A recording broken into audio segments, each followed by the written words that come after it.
Hey everybody, welcome back to the Queer Collective podcast. My name's Karbon and welcome to the show. So, today we're going to be talking about a show that is currently very dear to my heart.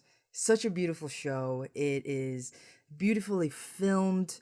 The characters are so genuine and raw and amazing, and I completely binge watched the show. It's called Unorthodox, and it's on Netflix right now. In case you want to watch it, it is a 4-part series, so there's only 4 episodes. I wish there were more because it's so beautiful, and every single episode takes you on such a journey where you don't feel like you're watching an hour-long episode. You feel like you're getting a glimpse into this character's life, and every single episode is so beautiful that you just want to know more. It captivates you, and I fully wish that I could watch this show again for the first time, because it was, I don't know, I get this like heartwarming feeling when I watched it, and it was so captivating and moving and beautiful that I wish I could watch it again for the first time. So needless to say, I already highly recommend it, but I'm definitely going to be talking about the show. I won't give any spoilers, so no worries there if you haven't seen it. But I'm going to be talking about the show. I'm going to be talking about the message that it held for me and how I relate to it in my own story. So let's start off with what is Unorthodox. So if you haven't seen this show, I won't go into too much detail, but essentially, Unorthodox follows the story of a 19-year-old girl. Her name is Esty Shapiro, and Esty's character is based on a real person. So this is based on a true story, but there's still a lot of fiction to it. So it's based on a book written and experienced by a woman named Deborah. I believe her name is Deborah Feldman. Correct me if I'm wrong there, but it's essentially her story from the start, but then they make it into their own thing, right? So it kind of resembles her story, but also there's a lot of differences. Anyways, so Esty is a 19-year-old girl living in Williamsburg, which is in Brooklyn, New York. Now, Williamsburg, I didn't even know this, but they have a lot of Hasidic Jewish groups. If you don't know what Hasidic Judaism is, essentially is so as I understand it, first of all, I definitely won't go into all the details regarding the religion, mainly because I'm definitely not qualified to tell the history of it. But a quick rundown, and as I understand it, from the show, Hasidic Jews. Well, her Jewish group is specifically, I believe, called Satmar Jews, which is a type of Hasidic Jewish group. As I understand it, they're very much ultra orthodox when it comes to their religion. You can see in the show that the type of clothing that they wear is very modest clothing, not showing any arms, not showing any legs. Their hair is very modest and orthodox, has this orthodox style to it. They're mostly, this is very important, they're mostly the Hasidic Jewish groups are mostly descendants of survivors from the Holocaust.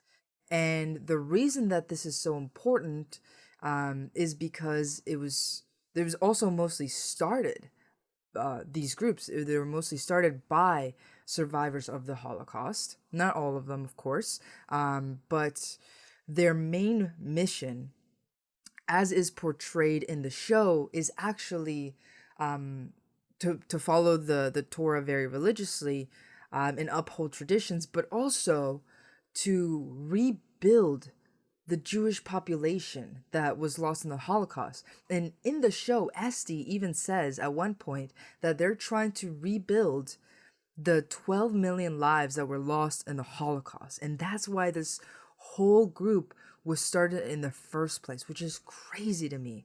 That's something that I'm completely unfamiliar with. It's not like I want to bring down any religious groups or traditions or forms by any means, but that being someone who is not at all from that religion and someone who has never lived it, has never experienced it, has never even had friends that are Hasidic Jews, it's so interesting and so new and crazy to me, that is their mission, and that's their collective mission. That's that literally the purpose of marriage, as is portrayed in the show. Again, the purpose of marriage, the purpose of sex, the purpose of having a significant other is to build a family and to have children for the purpose of rebuilding the 12 million lives lost in the Holocaust, which is insane. That's insane. And oh my gosh, it's so captivating. But so to calm down a little bit from my excitement of the show, we'll get into a few of the rules that they have on the show. So, as I mentioned before, very ultra orthodox. The clothing that they wear is extremely modest clothing. I'll show pictures up on the screen, of course. All the marriages, this one really gets me. All the marriages in this show, and as per tradition of Satmar Jews, all the marriages are arranged. Every single one is arranged based on the parents of each of the person's families. Their families get together, talk it out to some extent, and then arrange this marriage that the two kids, I mean, they're 19 years old, the two kids are then supposed to just follow that. And they're supposed to, whether or not they're in love, build a family and just live their lives like that and try to rebuild the population, which is insane. That's something that I absolutely have never experienced. Like, arranged marriages, to me, I thought it was like a lost, I know it still exists, but I thought it was, I don't know, I guess less and less common. But within their tradition, it's very much still alive, and that's how they live. A third one is the men work and the women cook and have children, or at least that's the impression that the show gave me. And I read up a little bit on it, and definitely that is the impression that I'm getting, which is that the men go to work, they make money, they bring the money home, and then the women, they cook the food for the men. They have children, they raise the children. They have very, very little education. They essentially have no money. And everything is provided by the husband in terms of money, clothing, a place to live, etc. And then the women provide the children, the caretaking, the housewife role, essentially, which is a very traditional and such a strict way to live, in my opinion. Like, I know, I mean, I don't know who shares this opinion or if somebody disagrees with it or what, but to be bound to a specific role that you can't break out of because it's tradition is crazy to me, which is part of why the show is so captivating, right? Another thing is, again, like I said, the purpose of marriage is solely to have children. The women, this one I find really crazy. The women can't even sleep in the same bed as the men while they're on their period. What? Okay, so this is very much real. Like, if a woman is on their period, for the week that they're on their period, For the week that they're on their period, they're not allowed to have sex with their husband, or even sleep in the same bed as their husband. And then, so apparently, they have to wait a week after that for them to, I don't even know what the purpose was. I think it was like to get some, I don't know, I suppose their hormones in check and their ovulation back in check. They're supposed to wait a week after their period in order to then be able to sleep, literally just sleep. Now, I'm not even talking like sexual type of sleep. I'm talking literally going to bed and falling asleep with their husband. So they're supposed to wait 2 weeks before they can even sleep in the same bed as their husband, which means that they're only sleeping in the same bed like half of the month out of every single month. So half of the month, half of the year, half of their lifetime is spent sleeping in a separate bed than the husband is, which is absolutely wild. That's so wild. I have no words for that. I don't even know why that's a thing. I don't understand it. I looked up a little bit, uh, quite a bit of like their history. It doesn't make sense to me, but that's how it is, right? So she's living in this very strict, orthodox way of living, and she has to pertain to these rules. Like that's just how things are done. Even in the scenes where they're supposedly trying to have sex, they're both fully clothed. Like they're in one bed and it looks very much like a single bed, and they're both fully clothed in their nightgowns. They lay down a towel for the woman to lay on, just like the bum area, just like, you know, the privates part area. That's where the towel lays. And then the guy goes on top, again, fully clothed. And then he's wearing some sort of bib. I don't know what the heck is up with this, but he's wearing some sort of bib. I don't know the tradition behind that, so I don't mean to be offensive. But it definitely looks like what a bib looks like. I don't know the purpose of that. But that they're the point is that they're wearing clothes, both of them, and that's how they try to have children. So imagine being with a partner and never ever ever in your entire life seeing them naked, nude. What that and but then having like a full family with like 5 kids or 9 kids or whatever, and that's insanity, like, to me. To never see your partner um in that kind of a truly vulnerable state, to me, is not a real connection. So it's wild every single episode. That's part of why you get so dragged into this and so captivated, because it's a world that the majority of the population, majority of humans, majority of Canadians and Americans, etc., have never experienced and are completely unfamiliar with.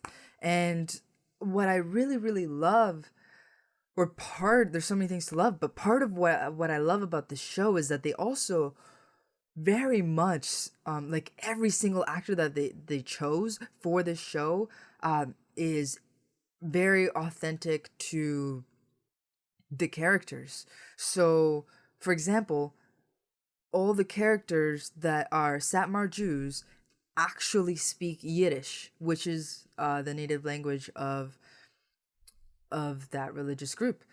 So they all actually speak Yiddish. So the directors, the producers, the casting directors went out of their way to seek actors that just so happen to speak Yiddish, which is not, a common language to speak, and also be an actor while speaking this language.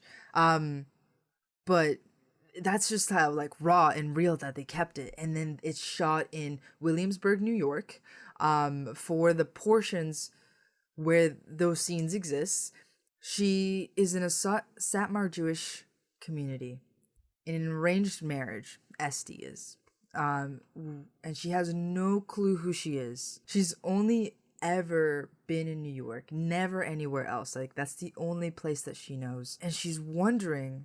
She has a lot of issues within the marriage, with her husband, who in the show, his name is Yankee. And she has a lot of issues with the marriage. One of the main issues is that they have, for a year that they've been married, they have not been able to conceive a child, much less have sex at all within a year. And this is, there's a whole dynamic to why this is happening. But essentially, she's getting no pleasure out of being with her husband in this story. She has no idea who she is because they can't conceive a child, or haven't been able to. She doesn't know what's wrong with her. She doesn't understand what's going on, but she knows that to her core, she does not fit in this place, that she does not belong, that something is wrong in general with the community. And she has this really, really strong desire to find herself. Now, the problem with that in this community, I should say, is that yes, she's seeking to find herself, and normally that would be okay. Normally that would be a completely regular, normal story for anybody on Earth. However, in this community, the women aren't supposed to question it. They're not supposed to question themselves. They're not supposed to even try to find themselves. They're supposed to play their role.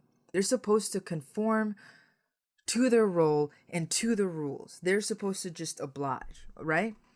So she finds herself sort of unable to do this. She finds herself lost, and she finds this strong, strong desire to learn about herself and learn about who she is and what she's capable of. So imagine being a 19-year-old, young, just such a young girl who's married to a man that she doesn't even know in this arrangement, and is unable to fulfill this role that has been given to her, that has been assigned to her. Imagine being someone that young, unable to do the role that you think you're supposed to do. That's scary. And that's what makes this story such a brave and captivating story, is that despite all of that, she did not try to conform. She knew that something was off, and she tried to figure it out, which is a lot to say for someone in her position. She decided to take a chance on herself. Now imagine thinking that something's wrong with you, and that, you know, the problem isn't necessarily the community, the problem is you. And then still, despite all of that, you decide to take a chance on yourself. So the chance that she took on herself was to leave that community and go to Berlin to find herself, which is freaking awesome. Now, why she chose Berlin is actually because her mom lives in Berlin. Her mom previously also left the community. I won't say the reasons, just to leave the majority of it as a mystery, because I highly recommend that everybody watch the show. But she goes to Berlin, yes, to find her mom and to, you know, build some sort of a relationship with her mom, which she hasn't had the majority of her life, but also and mainly to find herself. And she manages to get German citizenship due to her heritage, her history, her grandparents. So she sees that as a way out. She sees that as like, if I'm gonna go anywhere, might as well go there, because I can live there. I can have citizenship there, and I have some form of family there. So that touched my heart, because she is this, again, 19-year-old lost girl, young woman that has no idea who she is or necessarily what she wants to do, but she decides to take a chance on herself by going to a completely foreign country where she doesn't even speak the language. She has no money, no education, and just completely takes a leap of faith, hoping that she lands on her feet, but has absolutely no idea if she will. She has no idea if she's gonna make friends. She has no idea where she's gonna live. She has no idea how she's gonna feed herself. She has no clue what she's going to do in Berlin, but she decides to go anyway. And that is so brave and incredible. And the way that they film it, the way that it's shot, just absolutely touches your heart. Because for the majority of us, we've all been there. We've all had a time where we had a decision to make, and that decision was either take a leap of faith, take a chance on yourself, or stay comfortable and stay to what you know, and not not take a chance on yourself, and because it's scary. It's a scary thing. And by the way, there's not necessarily anything wrong with taking a leap of faith and taking a chance and falling without knowing if you'll land. But it's so brave, and the majority of us have had a moment, or multiple moments, where we have to decide if we're going to take a risk or if we're going to keep it safe. And this risk that she took is such a huge one. It's definitely bigger than any risk I've ever taken, which is why it touched my heart. But I can definitely relate to that moment and that fear and that decision. And you know, the film, it just takes you through such a wonderful journey, from coming from a very orthodox, modest lifestyle to all of a sudden, for the first time, witnessing her trying on pants for the very first time, witnessing her swimming in a lake for the very first time, witnessing her trying to make it in this foreign land that she has never touched, and sleeping in a random place, like not having a home, like not having a place to call home, and taking her wig off for the very first time, which is a point that I kind of forgot to mention, where in traditionally, with Satmar Jews and Hasidic Jews, Jewish groups, the women, after marriage, by tradition, not all of them do this, but by tradition, the majority of them do shave their head, and it does have to do with modesty. To be honest, I'm not 100% sure on how that makes sense. I do have a biased opinion, of course, but they a large majority of them do shave their head, and they tend to wear wigs. So she goes to Berlin, and for the first time she takes off her wig in public, which is completely unknown, foreign, and just not accepted in her community. So she goes to Berlin, takes off her wig, and all of a sudden she has this shaved head, and people are complimenting her. People are telling her this is cool, because she's in this new world where it's pop culture, and it's modern, and it's, you know, it's not confined to the traditional ways that were built forever ago. It's this evolving thing in this evolving world where it's cool to have a shaved head, where, you know, it's cool to wear pants, it's cool to have a bathing suit and show skin, and not have it be a big deal. So watching her, it's kind of like you're experiencing it with her. That's how beautifully it's filmed. That's how beautifully it's shot. You're experiencing with her the first time that she's having all of these experiences, and it just takes you on this journey, you know. Man, it's so good. I couldn't relate to that more, to be honest. Like, don't get me wrong, I absolutely cannot compare my story to Esty's story whatsoever. I don't come from a Jewish religious group. I in Williamsburg, New York, and decide to move to Berlin with no money or education or a home or anything like that. So I absolutely cannot directly compare or relate to her story in that sense. However, I can relate to it in my own way. And the way that I do relate to it is when I decided to take a chance on myself and I decided to take a risk and take a leap of faith without knowing whether or not I'll land.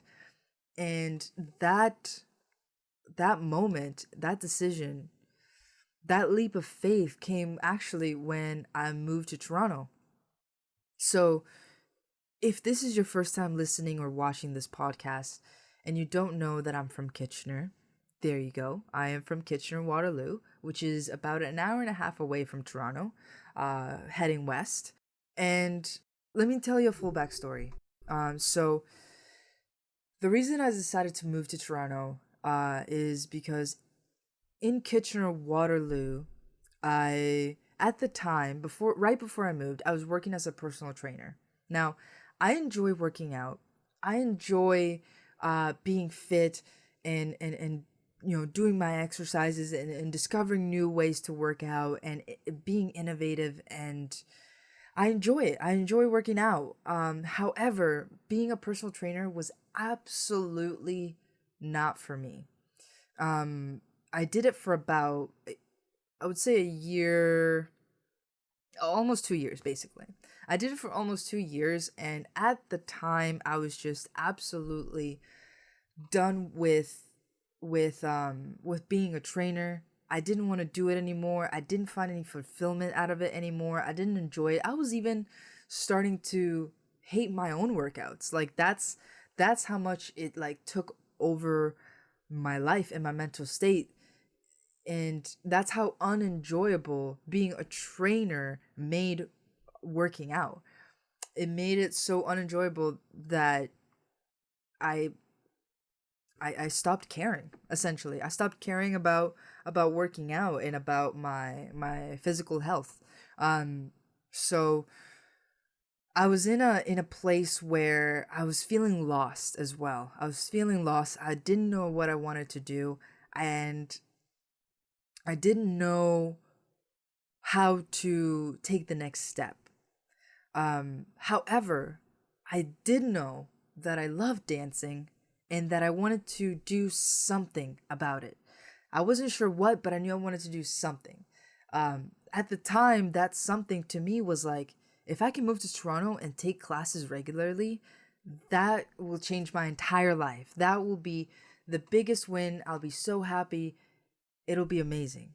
So at that point, I got it in my head that maybe moving to Toronto is the right move. So I decided that's what I'll do. I'll move to Toronto. Now, the question was how? How do I move to Toronto? How do I get there and not be homeless? So I knew that I needed to find a job. So before I quit my job as a trainer, I decided to look for a job in Toronto. So at the time that I was thinking, man, like, this trainer thing is just not really working for me and I don't enjoy it anymore. I don't love it. At During that time, my coworker, who's also a trainer, she was like, "Hey, actually, you've been talking about moving to Toronto for a while. Just so happens My Detox is hiring. I think you should apply." And My Detox is based out of Toronto, if you haven't gotten that already. So she sent me the link to apply for a position as a guest experience coordinator. So I applied. Didn't hear back for like 2 months. I thought that for sure that the position was taken. So I was like, dang it, I gotta figure out something else, right? And then 2 months go by, and then I get a call from their HR department, and then I get a phone interview, and then I pass the phone interview, then I get an in-person interview. And I remember specifically in the in-person interview, the guy that was interviewing me, he was like, "Okay, so you mentioned you're from Kitchener, and obviously you're going to be working in Toronto. How do we know that you're going to be able to make it to work every day if you're living in Kitchener right now?" And I was like, "Listen, I am absolutely committed to this role. Don't worry, I will make it work." That's what I told him. And at the time, when I said that out of my mouth, I had no idea if I actually could make it work. I just knew that I was determined to do it. I knew that I would do whatever it took to make it work. So I had no doubts on my end that I absolutely would make it to work every single day from Kitchener to Toronto. I just didn't know how the hell I was going to make this transition and this move. Because at the time that I took the job, I had no place to live in Toronto. So I took the job without having a place to stay. And that was me taking a leap of faith. So I didn't have a place to stay, right? So this is what exactly what I would do. I would wake up at like 6 a.m. I would take the train from Kitchener to Toronto, which by the way was a 2 hour train ride. So I would take the train from Kitchener to Toronto for the 2 hours. That was the commute. And then I would get there. See, there was only two options. Either I would get there to Toronto early, or I would get there late when it comes to my shift, right? So I believe my shift at the time started about 11 a.m. So it was either I got there at 9:30 or I would get there at 11, which of course didn't give me enough time to actually get to the location at which I worked, right? That was me getting there. It was either I got to the train station at 9:30 or to the train station at 11, which I still needed time to commute from the train station to the actual workplace, which was another about half an hour. So it was a total of like 2.5 hours of a trip, right? So of course I would get there early. So I'd get there at 9:30, taking the 7:10 train. So I'd wake up at 6 a.m., take the 7:10 train, would get to Toronto at 9:30, and then from 9:30 till probably like 10:15 ish, I would do like a mini workout at the gym in Toronto, and then I would head straight to work for my shift. And then at my work, I would work from 11 a.m. to I think it was like 7 p.m. So from 11 a.m. to 7 p.m. And then from there, I would take the train. I would commute back to the train station, and then I would take the train back to Kitchener, and I would usually get home at around 11 to 11:30 p.m. So from 6 a.m. to 11:30 p.m., that was my day, commuting, doing a mini like half-hour workout to 45 minutes, working, and then commuting back. So this was my life for a good month and a half. So for a month and a half, I was commuting every single day, nonstop, and then just, getting my shift. And this job that I had, it wasn't like it was like the highest paying job. You know what I mean? Like it wasn't like all of a sudden I was making 50K and the commute was worth it, or like whatever substantial amount in your head. It wasn't like that. I just knew that I liked the company and I wanted to move to Toronto. So I took it, and I took that chance, and I took that commute, and it hurt. Like I was tired all day, every day. And then so about after a month and a half, I decided that I really need more time to be able to look at apartments to actually move to Toronto. So I started renting out rooms at Airbnbs. Now, I definitely didn't have the money to rent out a whole apartment. So I would just rent a room in someone's home, whether that was a house or an apartment or whatever. I would just rent the room, which was usually cheaper. So this is exactly what I would do. I would on the weekend, I would pack a duffel bag, right? I would pack it for a week's worth of clothes. I would commute to Toronto. I would go to the Airbnb and stay there for a week. And after the week was done, I would pack my duffel bag, go home, wash my clothes, pack a new set of laundry, and then do it all over again.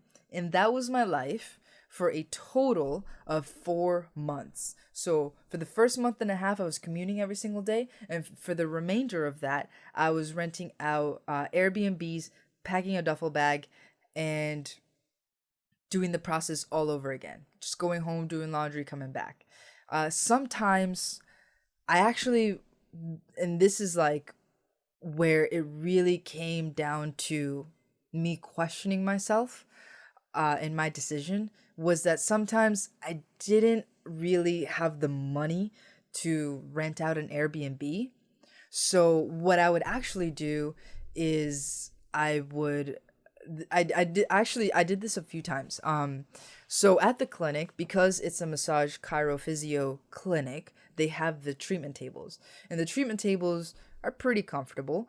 So on the nights that I did not have enough money to rent out a room at an Airbnb, I would sleep at the clinic. And me sleeping at the clinic was really a test, or at least to me, it was really a test of how much I wanted it. Like the fact that, and the thing was that sleeping at the clinic, like I didn't really have any hesitation. Um, I was just like, okay, I'm short for money. This is a way out. Let's do it. I didn't really. The thing was that there were so many options. I could have quit. I could have gone back home. I could have tried to find another job. I could have, whatever, right? There are so many things, so many options. But to me, in my heart, the only option was to stick it through, was to just stick through it.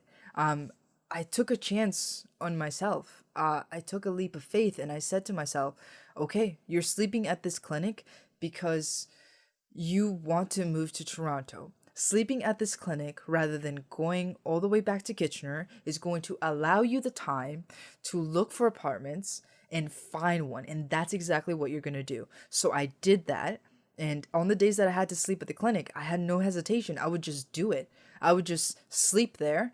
And then, like in the morning, I would wake up before everybody got to work so that they wouldn't know. I didn't tell them at first. I told them like after I found an apartment. But while I was doing it, I wouldn't tell them. I would go to bed, go to sleep. It wasn't really bad. Wake up before everybody got to work. I would leave. I would go to the gym, which is where I would shower and all of that, and then I'd show up at work. Like, oh hey, how's it going? How's everybody doing? How was your night? Yeah, whatever. As if that had never happened.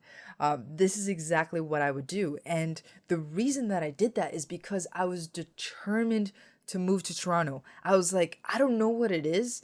I have no idea if this is going to work. I don't know if I'm going to make it in the long run. I don't know if dance is even going to work out for me.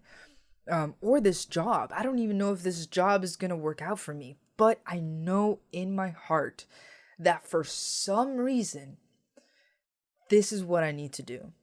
So I did it. And there was no question. Like, there were many, many times. Like, when I say no hesitation, I say that, and like, I hope you take it with a grain of salt, because there were countless times where I absolutely would doubt myself and kind of have some breakdowns and say like, is this the right thing? Like, am I doing the right thing? Am I doing what's best for me? Am I gonna make it? Like, do I stand a chance? Like, what if I'm making the wrong decision? And it was that goal, like gut soul feeling that kept me going, because I could have quit at any time, but for some reason I didn't. And I truly believe that it was this like undeniable gut feeling that I knew that I had to keep doing it. I knew that I had to keep going. And then eventually, after 4 months, I did find a place to live.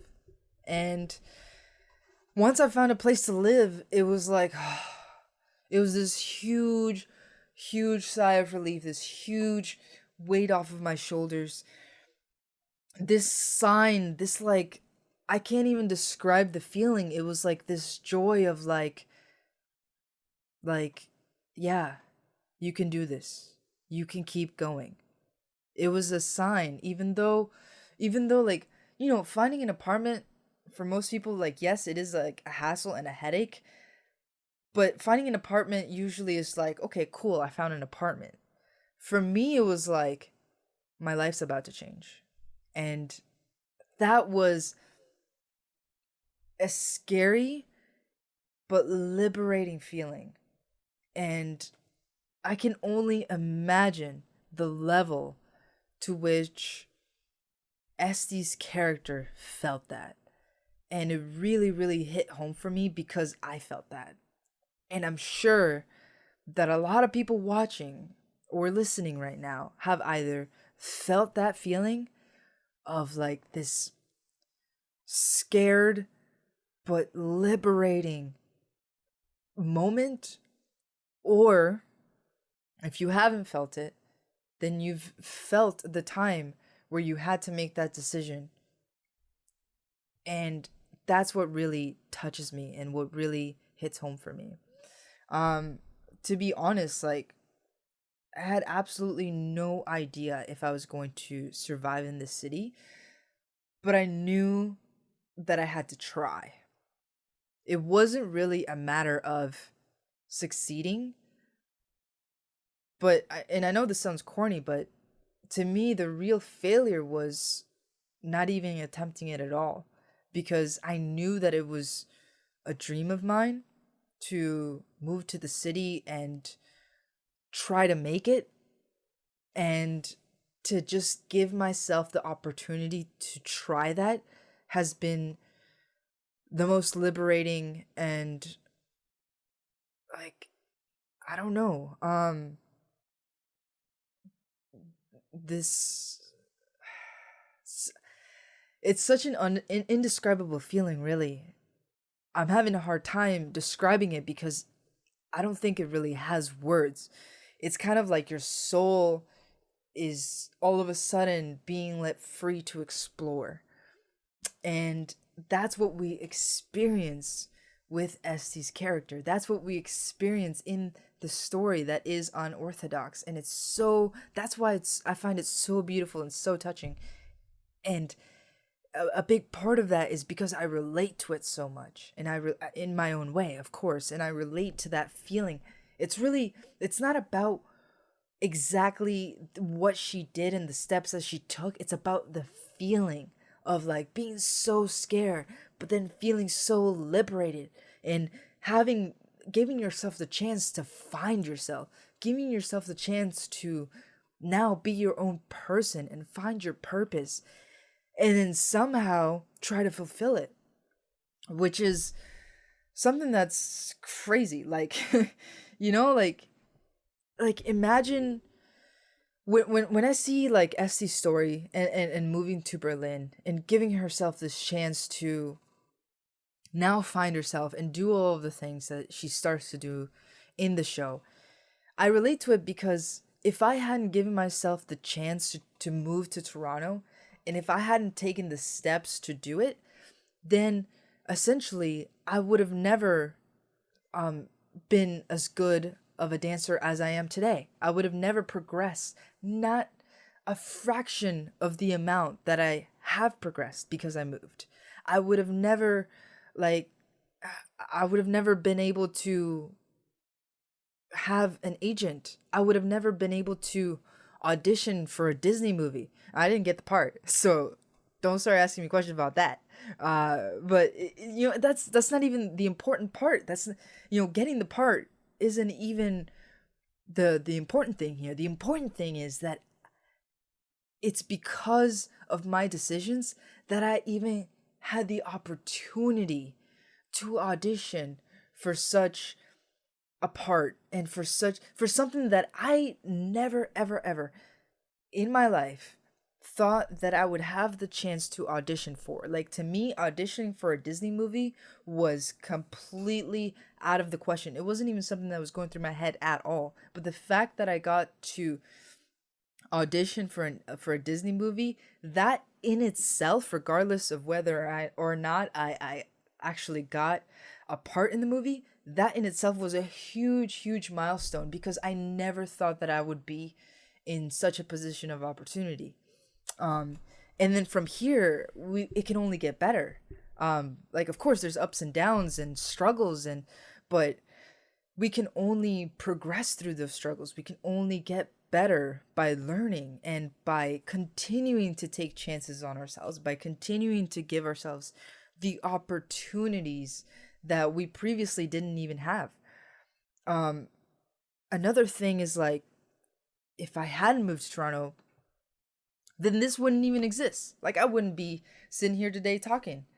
I wouldn't have met Emily. And then, which means we wouldn't have started Weird Collective, which means I wouldn't be filming this podcast and sitting here in front of the camera and voicing my opinion. Like, that would have never happened. I wouldn't even be making this episode. So to think of all the things that have resulted from just one decision is insane, which is why,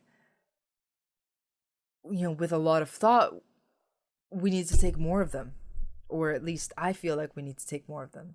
I definitely need to take more of them, is what I'm saying. But if anybody that's listening or watching right now feels the same way, then maybe this will give you some motivation, perhaps, maybe a little push, to take that leap of faith, to take a chance on yourself, because you do deserve it. We all deserve it. I don't mean to get too emotional on here, but it is something that really, really struck me. And, if I, at this point, haven't convinced you to watch the show, then I don't know what else I can do. But if I have, and you do watch the show, please let me know if you started watching the show because of this podcast. Please let me know. Please share your favorite moments with me. Please, comment on the show. I would love to start a conversation about the show. And also, on that topic, I would love to start a conversation about a time where you had to make a decision to either take a leap of faith or stay comfortable. If you recently had to make that decision, please let me know in the comments or on Instagram. Send me a DM, send me an email, whatever. If you recently had to take that leap of faith, what was that like? Or if you decided not to take it, why? And what was that like?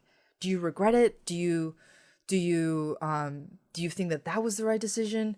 Let me know. Like, any scenario whatsoever. I would love to have a conversation about this. I would love for you to share your thoughts on this. I've shared mine. I've shared my story. I really, really hope that you share yours. If you're listening or if you're watching, please do share it with me, because I would love to hear from you. And with that said, on that note, that's all that I have for this episode. I hope you enjoyed it. I hope you leave comments, stories, and suggestions on what you want me to talk about next. And if you haven't already, check out all our other episodes. I'm sure they'll be somewhere on the screen or in the description. And until next week, I'll see you guys later. Peace.